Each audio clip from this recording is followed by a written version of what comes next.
Speaking outside federal court in Ottawa on Monday, Carolyn Buffalo said victims are happy to be finally moving toward a settlement agreement, but it should have never been this way in the first place.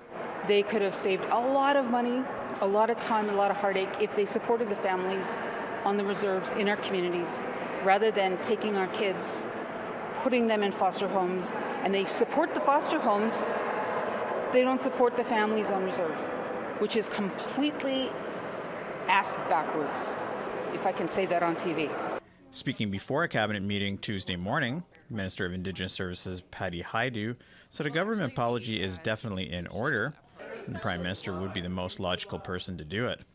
It's hard to really imagine the level of discrimination that created such difficult situations for families, and indeed many of the litigants, member classes, many members have actually passed away. So Canada definitely owes a debt of apology, and of course the Prime Minister is the lead of the country, so he'll be considering that request very closely. But First Nations Child and Family Caring Society Executive Director Cindy Blackstock said an apology will mean little unless the First Nations child welfare system is significantly changed.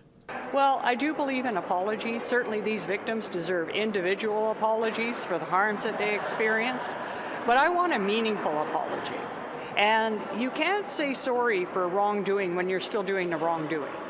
So the best apology Canada can make is change behavior. Hajdu said less about when a compensation package will be rolled out. Well, actually, the distribution approach will be designed by Indigenous people for Indigenous people, so I'm not able to give you a date. Certainly, I know that the partners, of whom many I met with yesterday, are very eager to have a process that's fair, that's trauma-informed, and that's as rapid as possible. For her part, Buffalo said it will be very difficult to ever trust the federal government after what her and her family have experienced. I don't know if there ever will be a level of trust. I don't think it's ever been there.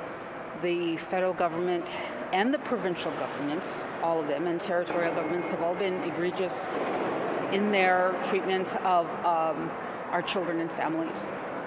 I don't think I will ever trust them.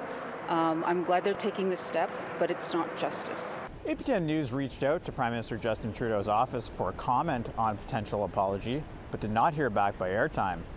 Fraser Needham, APTN National News, Ottawa.